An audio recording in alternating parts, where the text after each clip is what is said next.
Welcome to Bleav in 76ers with your hosts, former 76ers point guard Eric Snow and two Sixers fanatics in Marcus and Tasia Dash. Bleav in 76ers is presented by betonline.ag. Ladies and gentlemen, it is that time of the year. It's football season, and you know what that means? It means it's time to get in on BetOnline. BetOnline is the world's most trusted betting platform and your number one source for everything football. BetOnline has every stat, every matchup, and even live odds and spreads to bet on during the games. Think you know your stuff? Get in on our $200,000 mega contest and pick 5 games against the spread every week for your chance at weekly prizes and a share of $200,000. When the game's over, head on over to our online casino and get in on a game of blackjack or poker or unwind with one of our 150 slot games. Head to the website today and get in on the action. BetOnline, the game starts here. Hey guys, welcome back to another episode of Bleav in 76ers podcast. I'm Marcus Dash here, legendary 76ers point guard Eric Snow, and my brother Tasia Dash. So we're coming at you guys today with another mailbag episode. But before we get to your guys' questions that you guys sent in over the last week, we got to talk about the main news of the day, and that's Joel Embiid sticking around for 3 more years, an extension worth 3 years, $192.9 million. Daryl Morey announced it today in a little press release that came out today. But guys, obviously we kind of thought this was going to happen. I think we all kind of, there was pretty consensus this is going to happen. But yeah, what do you guys make of the news that dropped today? I think it's great. I mean, I think you when you go into the season, and it's not even a conversation, so you eliminate a lot of that talk, a lot of that fuss, and you can get down to knowing that this is going to be your main group for the next few years, and try to accomplish what you set out to accomplish, and try to see which pieces work the best with that group, and it just kind of gives you everything you need to make a run and make the decisions that come with that once we get started here playing games.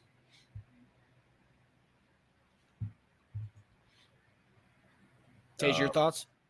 Just, I mean, awesome. It's good for him to have it taken care of before the season started. On an Embiid level, just amazing career he's had with us. Let's just hope that we can get postseason success. But as far as individual performance and just being healthy, I mean, like, I'm sure there was a part of him that never thought he'd reach this many contracts in the NBA, period. On any level, forget about like how much money it was. Just like there were serious questions about his career being sustainable with his injuries in the NBA. So to get here and just to have even this contract as an option, a possibility for you after what you've been through, just awesome. And he's done it all with one team. It's really worked out great because, you know, they really supported him over the years. He supported them through. They both had their ups and downs, right? The Sixers organization has had some bad days since he's been here, some bad decisions. But you know what? That leap of faith, I think they both have had in each other. I think that's the way a lot of relationships with players, star players especially, and their franchises should have. You know, putting faith into you as a young guy, injury problems, might not see the floor. He had that successful, like, partial year. They still gave him a lot of money after that. And you know what? It worked out. And he hasn't regretted it from the sounds of it. Hopefully he's a Philly guy for life. And as far as a franchise, they definitely wore out that checkbook this year, man. I'll give them that. They spent that money. Any questions about, you know, whether Harris wants to spend that do-re-mi, I think, is out of the window. They certainly spent it this year. Got to hand it to them. Yeah, I mean, you have to congratulate them for that. I mean, they're not just talking about it. You know, they're going to put the money where their mouth is. And at the same time, you may have to do something to get people to buy these tickets for this new arena that's coming. That's another story, which is, you know, isn't a good thing for a lot of people, but, you know, this team will probably be the team that lead into that. I'll tell you what, that's steak and cheese is going to be expensive. steak and cheese, the extra whiz is going to be like $3 for that. Are you talking about the in-stadium prices? Yeah. Oh, man. Those are astronomical anyway. Those beers are going to be like $30 each, dude, after this. That's funny. They just name each beer like a different player. Like, that's basically what you're paying for. This beer, Paul George beer. Yeah. They called I mean, they spent $732 million this offseason. 214 more than the next team. Wow, that's pretty wild. Ouch. Yeah, that's good. Look at this, guys. He's already counting pennies over here, Eric. You see this? We just started the episode. He's already counting pennies. You know he's gonna be counting. You know he's gonna be counting people's money now. Hey, at least I'm counting management and ownership money this time, not players' money. Well, it kind of is both, but you know what I mean. Yeah, you are counting. You counting their money. Everybody's money. I'm an equal opportunist here. I'm doing it for everybody, though. I count everyone's pockets. Yeah, it is a good point with Embiid. He's made it clear. Even regardless over the years, we've seen these New York Knicks rumors that the Knicks are eyeing the Embiid situation, monitoring the temperature of Embiid in Philadelphia. But he maintained he wants to be like a Dirk Nowitzki. He wants to be a Kobe and stay with one franchise his whole career. And he's with the drama too. I mean, talk about the Colangelo burner Twitter accounts. Like dogging him and the players on Twitter. And yet, in this day and age, guys would ask out for stuff like that with drama like that. But no, Embiid stuck around and stayed through that stuff. And it's definitely commendable for Embiid's side and as well as the Sixers doing right by him throughout all these years. Now we got the mailbag time. So we got some questions from some of our fans. And actually one of our fans who asked a question actually took a little shot at Tasia for counting people's money. So I think that's very nice. Very relevant already. But we'll begin with our first question here from our guy Nelson Martinez on YouTube. So at Nelson Martinez 4722 on YouTube. Question: could you see Tyrese Maxey leading the team in scoring this season with Paul George and him taking a massive load off of Embiid? Or do you still see Embiid being his dominant self this year and leading the team, possibly the league in scoring? Tasia, try to answer this one without pocket watching. Crying emoji. Dang, Tasia, come on, man. I'll go first so Tasia can think about that. Yeah, please. Why count? No, I don't think he can. I don't think in order for the team to get where we need to be, for him to lead us in scoring. Because I just don't think I don't think from the amount of touches that those three guys are going to get, I don't see his volume being high enough for him. If all three are playing and they're playing the amount of minutes and games that, we would hope and expect, I don't see it.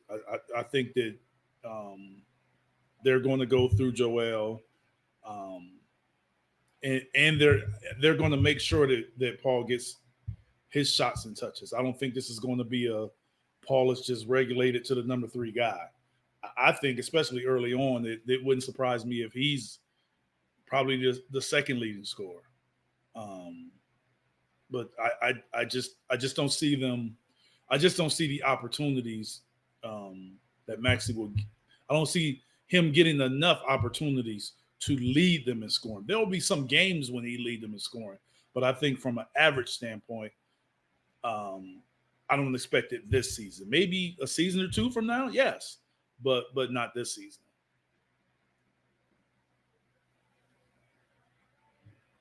So Embiid per year is making. No, I'm kidding. We don't have to even count the money between those two. I mean, I think they're all pushing to the table. For you, I mean, go ahead and say it, Tasia. You probably just like whoever makes the most money should score the most. That's probably what you want to say, right? Well, if that were the case, Tobias would have been our leading scorer the past 5 years. At least most of those years. Maybe that's why you all were mad at him because he wasn't. I mean, at least be our third one easily, right? I actually think Embiid's scoring is going to be impacted the most out of the big three from last year to this year.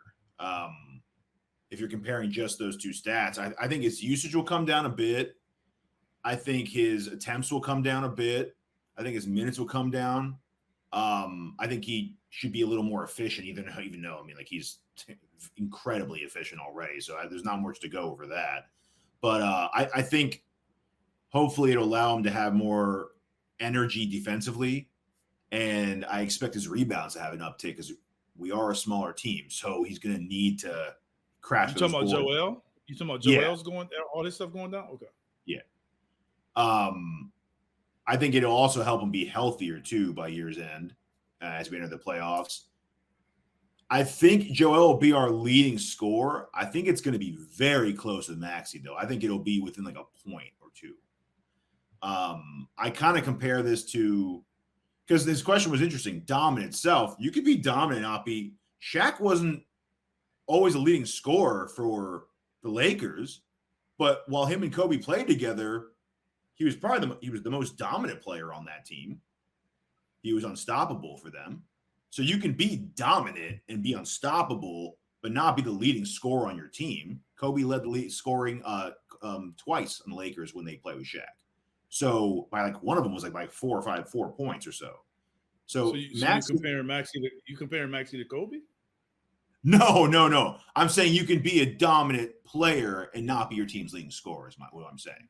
I mean, I think if his numbers come down a bit, I don't think Maxey's numbers will take that big of a hit this year. But I think George will stay around what he is, and I think Embiid's will come down. I think they kind of have to come down a bit because we can't. Why do you think my question is, if you say he's efficient and he's very efficient, why do you think his numbers will come way down to meet Maxey? I don't think we're going to have a lot of the. Or is Maxey coming up? Is that what you're saying? I think Maxey will come up a little bit. Yeah, go ahead. Yeah, I'm just saying, like I'm glad you kind of took that route because it could bring out a discussion. It's like, what in us, the route that we want to go, the expectations that we have. Joel really didn't have a great summer. Let's be honest. For him to come and then the numbers dip, and he just signed a new deal. Like I would, that to me that would be looked at as, is he not getting better? Like is things not going well for you to have all of this and then you dip in this first year when you got 3 or 4 or 5 years left? Like, so I would think that they would go through him more, not less. I think that's fair. Because at the end of the day, I think we got to win. We got to win games because we got to get home court advantage. Like we got to be winning. We don't need those lulls where the team isn't winning and all. Like we got to win from the beginning. So let me ask you a question then, because that's exactly where I was going to go with it. Let's say we're 11-2, and his numbers are lower points wise.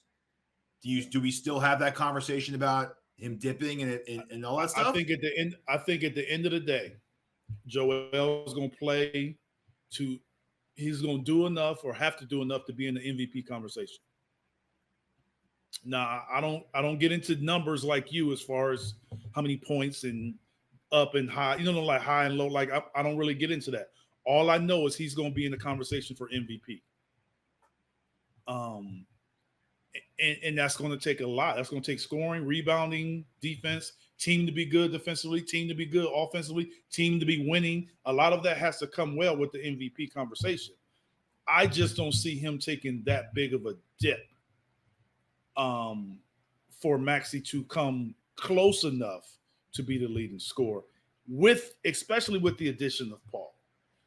I see Maxey as a guy like just last week, we just had a question about Maxey's assists going up. Now we're saying he's going to be a leading scorer. Like so his assists are going to go up and he's going to be a leading scorer. So we just signed these two guys for $110 million a year. And then he's the guy that's doing all the improvement. Like, I just don't know how it's going to happen. I just don't think there's enough time, there's enough touches, enough shots. And if someone's going to me, out of those three guys, if someone's going to make a sacrifice, it's not going to be Joel this year. Not this year. So I look at his 2020-2021 season, he averaged 28.5 per game, the lowest the last 4 seasons. He was second in MVP voting, second team all defense, and DPOY he was 7th in voting. And where was the team? As far as wins and losses, weren't we number? Was that the last Ben Simmons year? Was that the year we were number 1? That's what I'm saying. That matters. Well, that's what I'm saying though. But that's why I don't think if his numbers do dip, right? Not in the conventional. Yeah, but that's what I'm saying. In that year where you're saying he had those numbers and he still had all of those accolades, he didn't go from 34 to 28. We were first, by the way. That's what I'm saying. So you can have 28 when you're the number 1 seed. But what I'm saying is it wasn't the situation where he had 30-something before, then went to 28. That's true. That's true. He jumped. He actually jumped a lot from the. That's what I'm saying. He went to 28. He was going up, not down. Yeah, but what I'm saying is like 28 and 12, and your team being number 1, and your numbers went up. That's what I'm saying. His numbers went up. But even if they go down, so what I'm saying is now, if you're saying his numbers are going to go down, you know how much if your numbers to go down, you know how dominant your team has to be in order for people to be like, hey man, his numbers are increased, but he's still dominating the best in the league. Like we added Paul George. We added Paul George. We added Paul George. Numbers have to be redirected somewhere. Yes, numbers may get done, but you won't be in the MVP conversation. You'll be in the Jason Tatum conversation where you got Jaylen Brown, you got these other guys that are good too, but you're not in the MVP conversation. It might not be a runaway, but he could still win MVP with 28-12 and being the number 1 seed. No way. He was number 2 that year to Jokic. I know, but that was 5 years ago. Now people averaging 34 points. Yeah, but he's still winning it every year. Not with the numbers that these other guys are putting up. That's not going to do it. That wouldn't do it. But he could be in the conversation. No, I agree with you. It would be worthy to do it.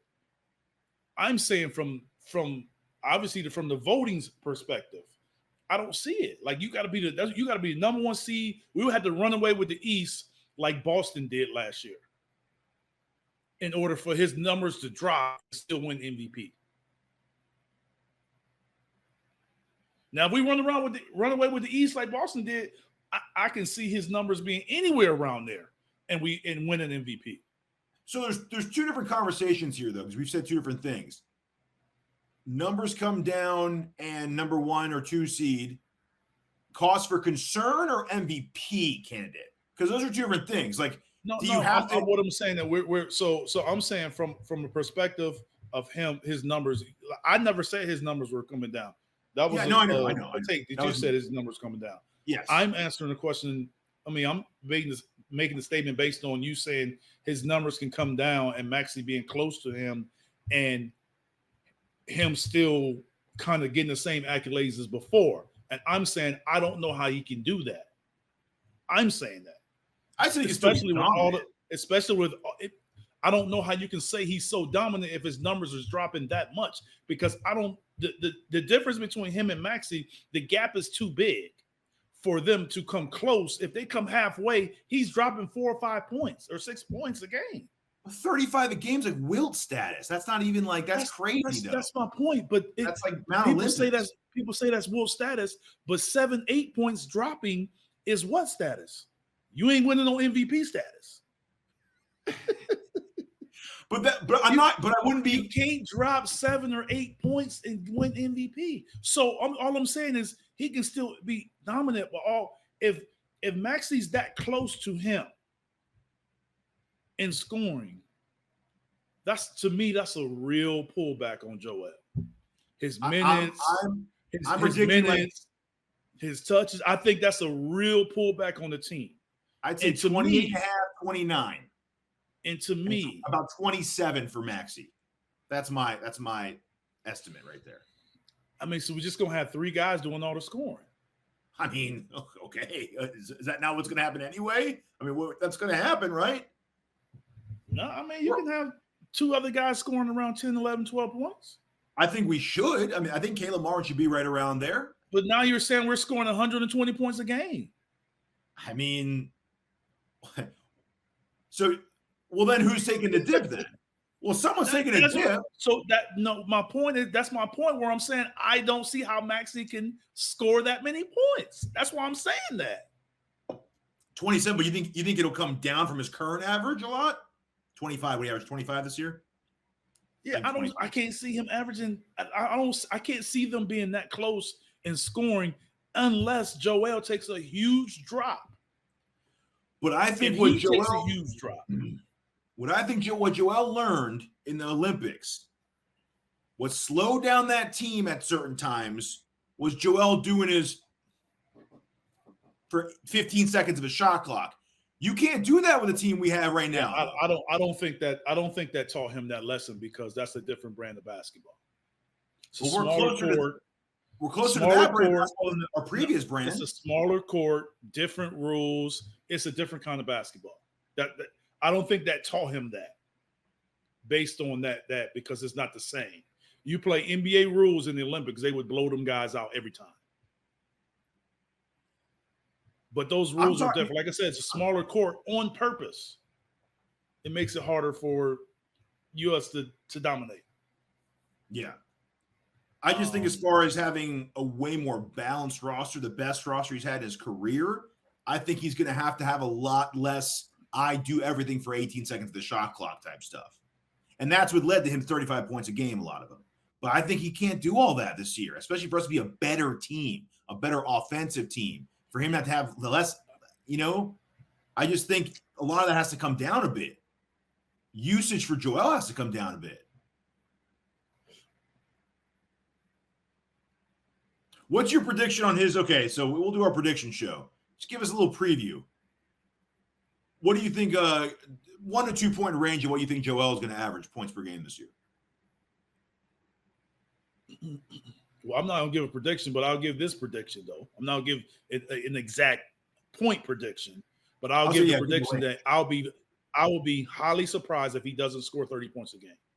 Okay, so over 30 then, you're saying? I would say over 30. Okay. I would be very surprised for him to take that because then if he doesn't, he's taking the 5 or 6 point dip. Trust me, that's going to be frowned upon. You can say, oh, he's still scoring 28, 29, but that will be frowned. I know, Will. Well, people love to hate on Joel. It's going to happen no matter what.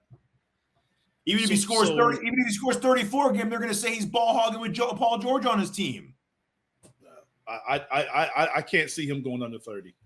They're going to say Joel hasn't adjusted his game at all. He cried to get Paul George on his team. I don't. Paul George is scoring 15 I think he has to be more dominant defensively. Yes, and more dominant rebounding. I just think he has to. If his assists can go up, he can be more dominant rebounding and defensively. But he's going to get 30 because he's going to get. You're not. They're not committed. They're committed to him. He's the number one option. Yeah, he's the number one option. Yeah, they're committed to him. You don't come in with your number one option and you put 5 years on them, and then we say, hey, you know what? We're going to just make it easier for you and make sure you're there later, and we're going to give you less. But guess what? 5 years is a long long time. Less before. You can't just because you're giving someone less. He's still running up and down the court. He's still running up and down the court. So, okay, we'll give you 37 minutes, 35 minutes instead of 38. He still ran 35. With more talent, it might take less work to get those points. All I'm saying is he still ran 35. People always talking about his minutes are down, but you're still playing 34 minutes a game. Yeah, I mean, 33.6 last year, which was down a minute. That's what I'm saying. And, down a minute, but he averaged 1.6 more. He's a naturally big guy. So 20 minutes a game is a lot. Yeah. Yeah. They don't practice nowadays. So I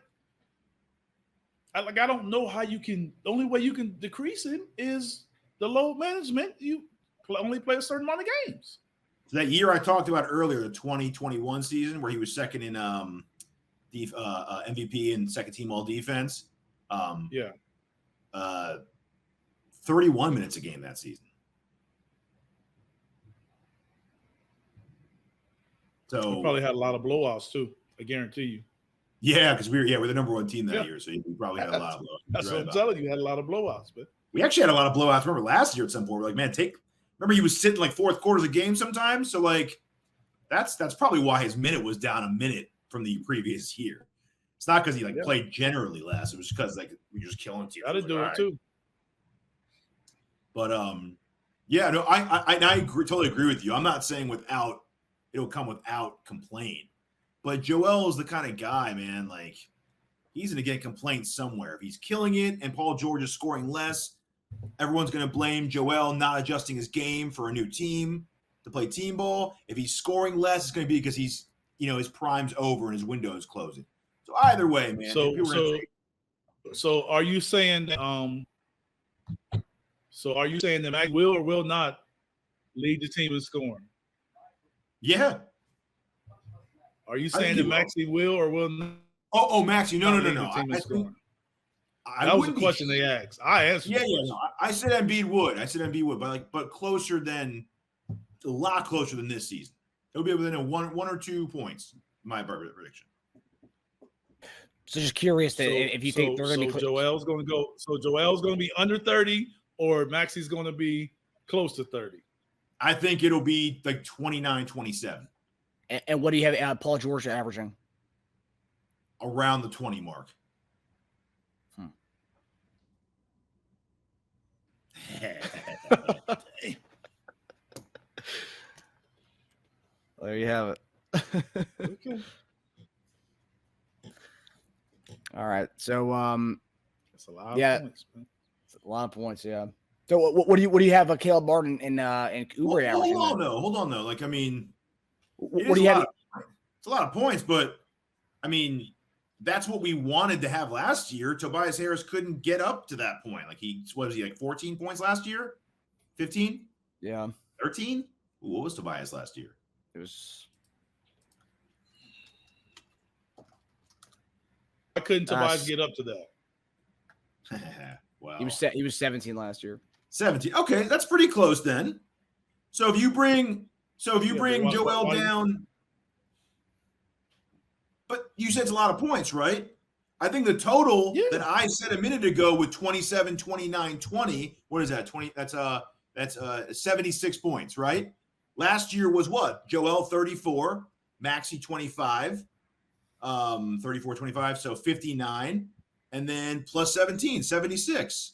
So it's really, it's pretty close. Right? I mean, same thing. Yeah, I know it's pretty. That's what I'm saying. That's what I'm saying. It's pretty close, but you also have to factor in that it's other guys on the team. Yeah, but Oubre, what did Oubre average last year? 15? Oubre averaged like 15 last year. Caleb Martin is not coming in. Caleb Martin's not coming in here to average 4 points. Yeah, so those opportunities, 15. Those opportunities have to come, man. That's the only way those guys got other guys have to get shots too. Yeah. Or you gonna be complaining about them like you do with other guys after 10 games in.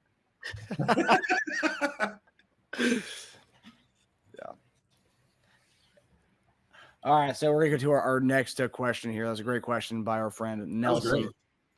So the next question was, I think we can all agree this is one of the most talented teams from top to bottom that we've had in a long time. But what is the biggest flaw of this current team, in your opinion, and how would you solve that? This is from @Bleav for Embiid on X/Twitter.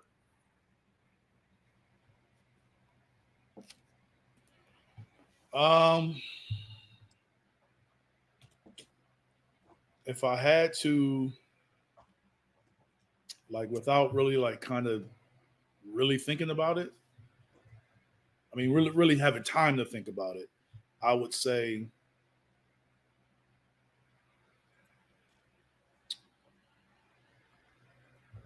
defensively at the lead guard position, or the guard position. And then I would say having a true 4 with size that can play beside Joel.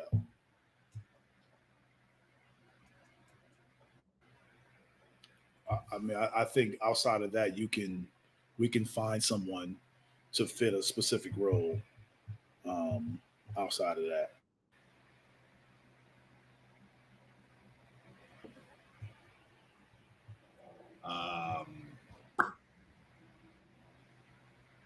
So I got a couple. I agree with Eric on those too. So I think rebounding is going to be tough for us.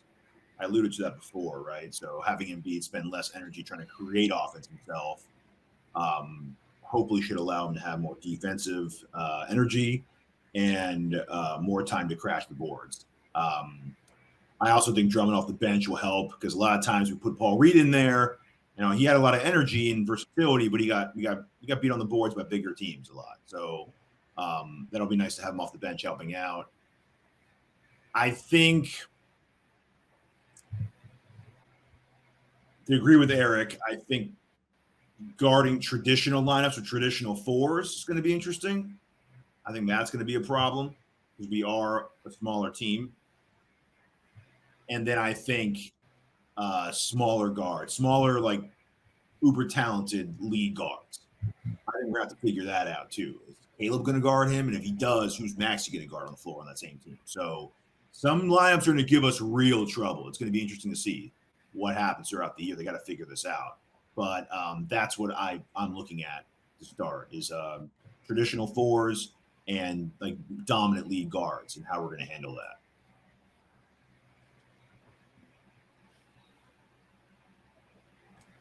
The rebounding issue, that's the one thing that I've seen kind of the most this offseason. Do you think, and I know we talked about this last week a little bit, but do you think the Yabusele signing is really going to help with that much? Because I was looking at his numbers, and his rebounding numbers weren't that good. He's a big man, but they weren't that impressive. Do you think he helps on the boards, Eric, just having that kind of guy to rotate in at the four? You talking about his Olympic numbers or his Madrid? His Madrid numbers. Okay. I mean, I think Drummond will help that one of the best rebounders the game has seen will help with that. Joel has to do a better job with that. And I think collectively we have to do a better job, especially knowing that we're quote unquote small at the four position, but not small as a team at the 2 and the 3. True. So we do have some size at the 2 and 3. So, I mean, I just think it has to be a collective effort and a point of emphasis. So yes, we aren't big at the 4, but I can see where rebounding can be an issue. I just think that with the point of emphasis, right now I don't think it will be. But I wouldn't be surprised if, somehow we were talking about this 2 or 3 months from now. I mean, I just kind of think Drummond makes up a lot for that because you either got him or Joel on the court.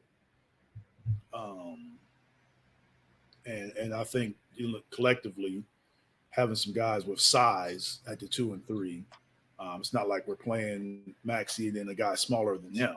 You know what I'm saying? Like you're pretty tall at the 2 and 3, even though you're smaller at the starting 4. Yeah, we're big. Paul George is what, Tobias size, right? Or around Tobias size? Yeah. I think he's 6'8", right? Yeah. He's got to be. I mean, he's somewhere around there, around the same height. He might even be. I think he's longer than Tobias too. Actually, that's what I'm saying. Like, I mean, he's not a traditional 4, but I'm just saying, like, they have the length, and then Kelly. Yeah, we're very long 5. We're a long 5. So, but guys are natural rebounders where they are used to going in there and anticipating the rebound. Most of those guys are anticipating a run out more so than the rebound. Yeah, Paul George is 6'8", but there's a nugget here that said he's listed at 6'8", but the Indianapolis Star reported in December of 2011 that he grew 2 inches and he's 6'10". I don't think that's what I said. I thought he was taller than Tobias, or either the same height. Yeah, we're extremely long, I'd say, because Martin's not small. Maxey, for his height, I think has a decent reach. And I mean, I know Oubre's reach is incredible. And Embiid's Embiid. I think Joel and Andre, between them, can and should average over 20 rebounds a game. So if you just take that into consideration, we get 20 rebounds from our center and backup center. It's a great start. I just think all the other guys is going to have to just come from effort. They're going to have to just grind a little more and get those rebounds and do the dirty work. Especially the night where George, Maxey, and Embiid all have it going on offensively. Yeah, Martin's not going to get a ton of shots that game unless they're just wide open threes. He's going to have to find other ways to contribute, right? So that comes from crashing boards, playing tough defense, doing whatever the team needs. So, or nights where Maxey's got it going on and Embiid's getting his touches, George is going to have to fill in the gaps other places and not get his 25 that game, right? So it's going to be an interesting process. It's going to be really fun in early this season to watch this team grow together. Do you think Drummond averaged 9 rebounds in 17 minutes last year? Yeah, that's what I'm saying. That's crazy. He's going to make a huge difference. And then especially offensively too, if he can get them. Yeah. Those extra possessions. And then maybe Maxey can get his 27 and Paul can get his 20 and Joel can drop his 6 points. That almost stuck by me for a second. I was like, all right, here we go. It's the same number that Tobias, Embiid, and Maxey had, though. It's the same exact thing. Baby. I just more opportunities. Drummond play more. That's what it is. Drummond play more, and our rebounds go up, and Joel play less. They want to rest him, and then his numbers, sink by 8 points, but he still win MVP. I mean, 5 points. 5 points is not. 34 is crazy though. So it really should be 33 to 29. It could be 4 points. 34.7 is ridiculous. That's like Jordan Wilt stuff, right? Yeah, I just think now it's Joker may be the only one that can get away with not really scoring 30 points and being an MVP candidate. I just don't think the rest of these guys can, because you got Luka, you got Giannis, you got all these guys putting up these 30 numbers, man, and still rebounding and doing all the other stuff. Mm-hmm. Drummond averaged 8.8 the year he played with us in 18 minutes a game. So, yeah, I can see him. I think you put him over 20 minutes, he's getting over 10 rebounds. He might average 10 rebounds. That'd be awesome. Have 2 guys averaging 10. Well, Embiid's always. I just don't know how they're gonna get him 20 minutes without him and Joel playing together. Well, I guess it depends on how many games Embiid misses, because overall minutes per game will also. I mean, overall you can get 20 minutes if Joel don't play and you play 40 minutes. But you know what I'm saying? The minutes based on Joel playing. Yeah. Do you see a world in which we roll out Embiid and Drummond lineups together quite often, or no? You don't think it's going to happen? I think it can happen. I don't know if it's going to be a consistent rotation. I don't see that being the case, but it wouldn't surprise me if they play together. I mean, I think it kind of depends on the opponent. I mean, you play some teams that's playing not necessarily traditional bigs, but just guys that are bigger.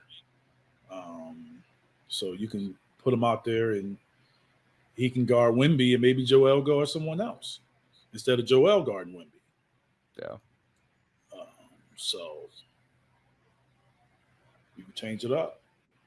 Then Wemby has to make a decision. Are you going to guard Drummond or Joel? Yeah.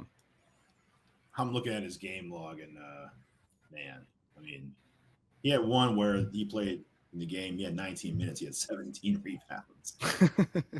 It's ridiculous. But yeah, obviously his biggest rebounding games came when he was starting in place of Joel. But he still had a lot of games where he got 12 to 18 minutes. He still grabbed 9, 12, 7, 10. So, yeah. Yeah. Yeah, I think they can definitely average 20 between them, 20 plus between them. It's going to be interesting to see everyone else, though. Yeah. Per minute basis, Drummond and Reggie Evans, two of the best rebounders of all time. Oh, Sixers. Yeah, at one point, yeah. Reggie had that 1 year. All right, so we go. Final question here. This one is very interesting one. This is from our on YouTube, one of our followers or subscribers, C-David. Goes into the weeds here with our training camp roster. He's very interested in that. And okay, so I'll go with this question here. So I think they can have 21 training camp roster spots, but Sixers have 19 now with 2 open spots. It's the 14 roster guys plus the 3 two-way guys plus the 2 Exhibit 10 guys. And the Brown Ridge guy was on Exhibit 10 deal, and then they waived him, so he won't be at Sixers camp, but he will be playing with the Blue Coats. I still want a big on a 2-way spot, and so eventually waive Jones, then sign Jones to the Blue Coats. 2-way big options: Pete Nance, Isaiah Mobley, Harry Giles. Giles was on a 2-way last year, but I thought he was ineligible for the 2-way this year. Kevin Oluma, who was on our summer league team, Malik Williams, and I like Oliver Sarr, but he's still injury recovery, so someone else. Or sign Bismack Biyombo or JaVale McGee to the 15 spot because I don't trust Adem Bona yet. What 2 players do you want to fill out the training camp roster? So last year, if you guys remember, we signed Danny Green like right before we went to training camp, and he was one of our veteran ads that we brought in. And I don't know if that was to teach the guys the system, the Nick Nurse system, but it was one of the late training camp ads we had. But obviously, this guy goes. C. David really goes into the weeds here with some of our summer league guys. But if you guys, yeah. Where would you guys go with your last 2 roster spots here as far as training camp bodies?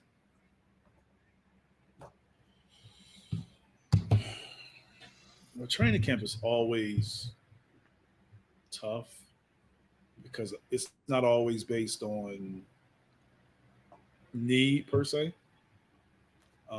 It's a lot that goes into it. It's favors with agents. Favors for a player, Or Derek Favors. Favors for coaches, or you can want a particular player to come in to push another player at a certain position. Yes. Or you can have a guy that you really think is coming in to compete for a position. So I'm not sure the route that they're going, and I'm not sure that they'll really bring someone in to really fight for a position unless they're willing to kind of like open things up. I'm of the belief that they will not fill those 2 spots. That they're kind of go with less going into camp. And then maybe if they do, I think they fill them in with some young guys, unless a veteran that I think it was a veteran player that is going to be a minimum guy. They probably would, it's close to camp. They probably would have already signed him. It's true. So I do think that it's a veteran guys that can come, but I think most of the veteran guys are holding out for a guarantee on the minimum deal, more so than the non-guarantee. And I'm not sure with the committed salary that the Sixers have put out that they will guarantee a lot of guys coming in. So if you're not guaranteeing, you're pretty much saying it's going to be a younger guy going into camp. Now, maybe later in the year, maybe later in camp or when the season starts, you can get a more veteran guy and probably guarantee him. But I think that a lot of these guys that are unsigned are waiting for these guarantees, and they probably have choices to make, and they're kind of making the decision. So if I had to guess with them filling guys, I would say maybe one's a recognizable name or a veteran guy, and maybe one's a younger guy. And the positions, I have no clue. I have just no idea. I think they go more on talent and relationships and how things are going, more so than looking for a strictly certain position. I don't with those two spots. I don't think they go that route. What if they treated it like a almost like a scout competition? Like, we were talking about earlier how we're worried about facing bigger lead guards and traditional fours. Do they maybe bring in a traditional four to have them on the roster to see how our guys do against a traditional four on the floor?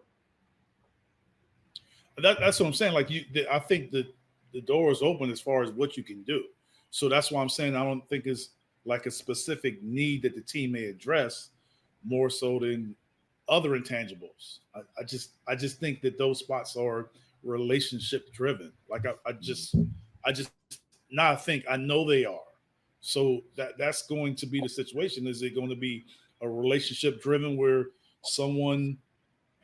we sign a guy where he's going to get a guarantee, he's a veteran guy, he's going to be there? Or is it some younger guys that may have a chance to make it and may not have a chance to make it? I don't know. But and then, like I said, then is the thing where you kind of leave those spots open and kind of see as camp goes on. This is one thing that we got to also think about is you leave those two spots open as camp goes on in that last week of the year. You start seeing who gets released from other teams, and then you fill it in that way on the back end in camp. So that I would probably lean towards that more than filling those spots with more guarantees. And you can give guarantees without giving full guarantees.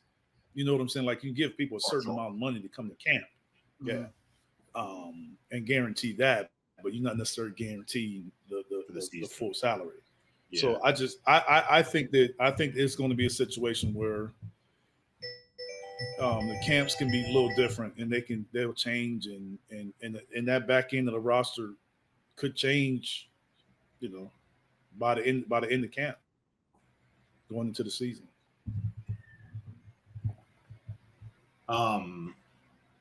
Yeah, I can't speculate on all the guys that he named. I just don't. He should be in the scouting department. I don't know all those guys. I personally would like. Again, I'm thinking more of as a testing our team and our weaknesses in our team. If you can get a Giles in there is more of like a traditional type four and got that size at 4, and put our guys to the test and see how we do against traditional 4 in camp. A bigger lead guard to see how our guys do against more of a scoring threat, bigger lead guard, just to test out our team. But yeah, what you said makes perfect sense about relationships at this point. I don't see us going the Biyombo McGee route. I just think we're going to want more flexibility into the season. I think we kept the spot up last year. We're going to keep a spot this year. So that's my general outlook. I mean, it's probably not at all what they're going to do, but that's, yeah. Well, these are all good questions from all our viewers and followers on YouTube and Twitter. Guys, that does it for us on this week's episode of Bleav in 76ers. We're coming at you guys next week with another mailbag episode because next week is the last week before the things get heated up because the 30th, September 30th is when Sixers Media Day begins. So that'll be the following, not this coming Monday, the following Monday. So that's when the things begin to heat up and we'll hear some good sound bites and quotes we'll be discussing on the show the following week. So, guys, I hope everyone enjoys the weekend. We'll see you guys next time. Take it easy, fellas. All right, take it easy.